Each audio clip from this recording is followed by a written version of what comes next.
السلام علیکم ناظرین جیسے کہ تحصیل بھیرا اور اس کے گرد و نواح میں آئے روز چاہے اس کی عمر بزرگوں والی ہو، نوجوان کی ہو یا بچہ ہو، کسی نہ کسی ہاتھ سے، کسی نہ کسی پرانی دشمنی سے یا تلق کلامی سے، جسے میں یہ کہوں گا کہ برداشت کا نہ ہونا، قتل کر دیا جاتا ہے۔ اس طرح کے واقعے، اس طرح کے وقوعے ہمارے اس تحصیل بھیرا اور گرد و نواح کو آئے روز بڑھتے بھی جا رہے ہیں، اور خوف و ہراس جو ہے عوام میں یہ بھی بڑھتا جا رہا ہے۔ لیکن یہ کس طرح پیدا ہو رہے ہیں واقعات، کس طرح بڑھ رہے ہیں، اس میں ہم کیا کر سکتے ہیں، یا انتظامیہ اس میں کیوں کمزور نظر آتی ہے، آج اس پہ بات کریں گے۔ اس سے پہلے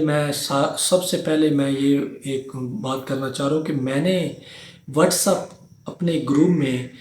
ووٹنگ ایک پول وہ کروایا، جس میں نے نیچے آپشن دیے۔ اس آپشن میں زیادہ تر دو آپشنوں پر ووٹ عوام نے زیادہ دیے، جس میں ایک والدین کا بچوں کا پر توجہ کا نہ ہونا، اور دوسرا علم اور شعور کی کمی۔ اسی طرح یہی سوال میں نے اپنی آئی ڈی فیس بک پر کیا، وہاں سے عوام کی رائے پوچھی گئی، تو وہاں پر عوام نے زیادہ تر یہی کہا کہ والدین کا اپنے بچوں پر توجہ کا نہ ہونا، تربیت کا نہ ہونا بچوں کی، اور ناجائز اسلحے کی نمائش ہے، انتظامیہ کی جو کمزوری ہے، اور عدم برداشت کی کمی ہے۔ سب سے پہلے میں والدین پر بات کروں گا کہ والدین کو اپنے بچے کو شروع سے کنٹرول کرنا چاہیے، اور اتنا بھی کنٹرول نہ کریں کہ وہ بالکل سہما اور ڈرپوک ہو جائے، کانفیڈینس دیں، لیکن اتنا بھی اس کو ڈھیل نہ دے دیں کہ وہ آپ کی کنٹرول سے ہی باہر ہو جائے۔ کیونکہ جیسے آج کل ہمارے اس علاقے میں اسلحہ سرعام ہے، منشیات سرعام ہے، خاص طور پر آئس کا نشہ جو آج کل بچوں کو، نوجوانوں کو گھیرے ہوئے ہے۔ تو اس طرح اس بیماریوں سے بچنے کے لیے آپ کو اپنے بچے پر توجہ دینی ہوگی۔ سکول، اگر کالج، یونیورسٹی پڑھ رہا ہے، وہاں اس پر نظر رکھنی ہوگی، وہاں اس پہ پوچھنا ہوگا کوئی نشہ نہیں کرتا ہے، یا کوئی اس کے پاس ایسی کوئی ایکٹیویٹی، بری ایکٹیویٹی میں وہ شامل تو نہیں ہے، یا اسلحہ تو نہیں ہے۔ اس طرح کی جتنی چیزیں ہیں وہ آپ بچوں پر نظر رکھیں۔ اگر بچہ ادھر پڑھ رہا ہے، گھر آ جاتا ہے، تو اس کو کنٹرول کریں۔ شام کے بعد خاص طور پر اس کو باہر نکلنا ختم کر دیں، کہ شام ہوتے ہی گھر آ جائے۔ اگر وہ 15 منٹ، آدھا گھنٹہ دیر بھی ہو، تو اس سے سوال کیا جائے اور پوچھا جائے کہ کیوں دیر سے آئے، کدھر تھے۔ یہاں تو ایسے بچے میں نے دیکھے ہیں جو 12، 1، 2 بجے تک بھی لوگوں کے باہر پھر رہے ہیں، اور وہ ان کو پوچھتے نہیں۔ لیکن یہ والدین جو آج کہتے ہیں نا ہمارے بچے آج ہم سے،